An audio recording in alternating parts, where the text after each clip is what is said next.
Good evening. Welcome back to our lessons on history of English literature. In the previous lesson, we discussed or we had a very brief look at Commonwealth era. Soon after that era came the Restoration Age or the Age of Dryden, or it is known as the Age of Restoration period. Okay, let's look at the historical background very quickly. What happened? What were the historical events? Declaration of Breda on April 4th, 1660 by Charles II. Breda is a city in Netherlands. Now, from there, Charles II, the son of Charles I, who was executed by Cromwell and his parliamentarians, made a declaration that if he were restored to the throne of England, he would forgive, those offenders during the civil war between the royalists and the parliamentarians. And he made a lot of promises of concessions to the people of England. Okay. Then monarchy was restored to the throne of England. Rather, Charles II was restored to the throne in May 1660. Then, after his ascension, certain good things happened in England. First, the Royal Society was established to promote science. There was expansion of trade with other countries. 3 Anglo-Dutch wars took place. Establishment of strict Anglican orthodoxy. When Charles II ascended to the throne, many Anglican bishops became members of the parliament, and because of their influence, Anglican orthodoxy, the strict Anglican church, the Church of England, they became more powerful in England. Then the Glorious Revolution took place. It is also known as the Bloodless Revolution. What was that? It involved the overthrow of the Catholic king James II, who was replaced by his daughter Mary and her husband William of Orange. Then, now let us come to this period, the Age of Dryden. It covers the reign of 3 kings. First, Charles II, then James II, and William of Orange, or William III. What were the main features, literary features of the period? Theatres were open. Charles II lived in France, in the French court, and he experienced and enjoyed and tasted the pleasures of the court. So he gave unlimited freedom to the writers, to the theatre owners, and all sorts of pleasures, or all sources of pleasures were open to the people, and they were delighted and excited, rather euphoric. Then what happened? Restoration encouraged levity that often became immoral and indecent. You will find in the Restoration plays, the Comedy of Manners, this being expressed. Then Elizabethan Romanticism came to an end. The genre Comedy of Manners came into existence during the Restoration period or during the Age of Dryden. The break with the past was absolute. Not only with past means the Commonwealth era, but also even with the Shakespearean age or even before that. Subject and style took on a new spirit and outlook, a different attitude and aim. So literature, the subject matter, the style, all suddenly underwent a great change. New classicism emerged, means imitating the classical writings from Greece and from Rome. A return to the great classical writers that happened in this period. Imitation of the French drama, comedy was the most copious production of the period. Mind that. During the Restoration period, comedy was more popular than anything else. The French and classical models were combined to produce a new type of tragedy called heroic play. What is that? The heroic play or heroic tragedy was written in rhyming pairs or in rhyming pair of lines. In rhyming pair of lines in iambic pentameter. You know that. Known as heroic couplets. Heroic couplets. See? Rhyming pairs in iambic pentameters. Known as heroic couplets. Okay. The term heroic drama was invented by Dryden for his play, The Conquest of Grenada. The Conquest of Grenada. Grenada, I think, is a city in Spain. So the subject matter of the play is the conquest of the city. Now, let us come to John Dryden, the greatest representative of the period. He produced poems, plays, and also prose poems. These are very important from the examination point of view. To Dryden, Dr. Johnson first applied the epithet Augustine, or in American pronunciation, Augustine. Okay. About Dryden's contribution to English literature, Dr. Johnson observed that he found of brick and left marble of English literature. T.S. Eliot observed Dryden was the ancestor of nearly all that is best in the poetry of the 18th century. All these observations are important. Dryden was the first official poet laureate of England, appointed in 1668. Not the point. Dryden's poems, Austria Redux. Now, it celebrates Charles II's return to England and becoming the King of England. Now, Austria, the title refers to Greek goddess Austria, who was a personification of justice. So, in this poem, Dryden argues that Charles II's return to England is symbolic of the return of justice to the earth. That is the central theme of the poem. So, this is the meaning. Austria Redux. The return of justice. Annus Mirabilis is a very important poem. This is Latin phrase, Annus Mirabilis, and in English it means miraculous year, or amazing year, or wonderful year. Now, the subject matter of the poem basically is the resilience or the courage, the determination displayed by the people of London during and after the Great Fire of London, 1666. If you want to know more about that, you can Google and find out. Now, it is a long narrative poem, as I have already said, inspired by the courage, the vigor, the determination, the faith, the grittiness of the people of London who faced this tragedy with courage. Okay. Now, the next one, Mike Fagno. This is a mock heroic satire written to satirize another English writer, Dryden's contemporary, Thomas Shadwell. Remember this? Mike Fagno. Religio Laici. It is a thesis in support of the English church. Not very important, but you know what it is. We must know. The hind and the panther. Hind is a female deer and panther is a leopard. Now, symbolically, this is an allegorical poem, and symbolically, this is a defense of the Roman Catholic faith.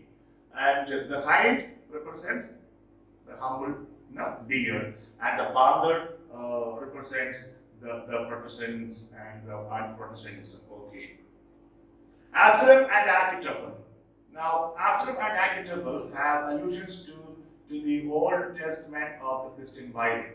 And it's an allegory, it's a political satire about events involving the succession to the English throne after Charles II. Who would ascend to the throne? Okay. Now, those days, Protestants and Catholics were at target's end, and one wouldn't like the other. Now, David in this poem, okay, David in the Bible represents Charles II in this poem, and Achitophel in the Bible represents the Earl of Shaftesbury, and Absalom represents Charles II's illegitimate son, James Scott, the Duke of Monmouth. Now, if you want to know the summary of the poem, please go. We have not time to go into details. The medal. It's a very important work. It's full of criticism, invectives against the Protestant Whigs. Now, two parties, Whigs and Tories, led by the Earl of Shaftesbury. The medal. Song for St. Celia's Day. It's a lyrical poem written to honor St. Celia's Day. St. Celia's Day. St. Celia's Day. Okay. Alexander's Feast. Again, another lyrical poem written in honor of St. Celia's Day. Okay. Parliament and Arcite. This is actually a translation of the Knight's Tale in Chaucer's Canterbury Tales. You know what it is? Parliament and Arcite were cousins. They appear in Greek mythology. They were cousins, and they were from the city of Thebes. But they were captured by Duke Theseus of Athens and imprisoned. And from that prison, they saw the Duke's sister-in-law, Emily, and both fell in love with Emily. And then a fight began over her. So this is more or less the subject matter. If you want to know more about it, please go and read. Now we come to the heroic plays of Dryden. So far we have seen the important points. The Wildly Gallant. This is his first play, and it is a farcical comedy, thorough comedy. Marriage à la mode. Marriage is a fashion. This is his most successful comedy. Okay. It is generally considered to be his best comedy as well. Remember that? The Rival Ladies, another comedy. Then heroic plays, tragedies. We have seen a few comedies, heroic plays, but now tragedies. You know what heroic plays are? They are written in rhyming pairs, pair of lines, and in iambic pentameter. Okay. This was written in collaboration with Robert Howard. Remember that? The other things you can read. The Indian Emperor, not our India, it is the other. It is sequel to the Indian Queen. The play deals with the Spanish conquest of the Aztec Empire under Hernan Cortes. See, Indian Queen means, Indian Queen is there. Now, the play deals with the Spanish conquest, as I have said, of the Aztec Empire under Hernan Cortes. The conquest of Granada is written in two parts. It is important because it is a defining example of heroic drama pioneered by Dryden. That's what you have to remember. The plot of the play deals with the Spanish conquest of Granada in 1492. Granada is a city in Spain, and the fall of Muhammad XII of Granada, the last Islamic ruler on the Iberian Peninsula. That is the subject matter of this play. Aurangzeb. you know. This play, okay, refers to the Mughal Emperor Aurangzeb. Now, the plot is based on the struggle among the four sons of Shah Jahan for the Mughal throne after his death. Okay. Tyrannic love or the royal martyr. This is a tragedy in right couplets. It tells the story of Saint Catherine of Alexandria, whom the Roman Emperor Maximinus wanted to have for his physical sexual satisfaction. But she refused. Consequently, she was tortured and finally killed. So she was martyred. That is the subject matter of that play. Blank verse tragedies. Blank verse, you know what blank verse is. That's the reason why I told you all those terms earlier. All for love, or the world well lost. Very important one. It is his dramatic masterpiece, and it is based on William Shakespeare's play Antony and Cleopatra. This is very, very important. Other plays include Don Sebastian, Cleomence's Love Triumphant, not very important. Dryden's prose. He dealt with literary criticism. And the most famous one, Essay of Dramatic Poesy. The spelling is old spelling. It is a major piece of literary criticism, remember that? And this is perhaps the first attempt to evaluate the works of Elizabethan playwrights, especially William Shakespeare. Yes. Discourse concerning the origin and progress of satire, another essay. Now we come to another important writer of this period, Samuel Butler. And his most famous work is Hudibras. Okay? Hudibras is a poem. Published in 3 parts beginning in 1663 and 1678. It is an English mock heroic narrative poem. Mock heroic poem. What does it do? This poem is directed against the fanaticism, pretentiousness, hypocrisy, pedantry of militant Puritanism. You know, during the Commonwealth era, Puritanism reigned. So he attacks Puritanism there, and it ridicules almost all the Protestant sects in Christianity, and also he attacks those who fought against Charles II, the first in the English Civil War. Okay. Now this is important from the examination point of view. The poem is modeled on Don Quixote. Now, Don Quixote and Sancho Panza. I think we have already seen these 2 characters. Okay, in Carvalho's Don Quixote. Now, they find the parallels in Sir Hudibras and his squire Ralph.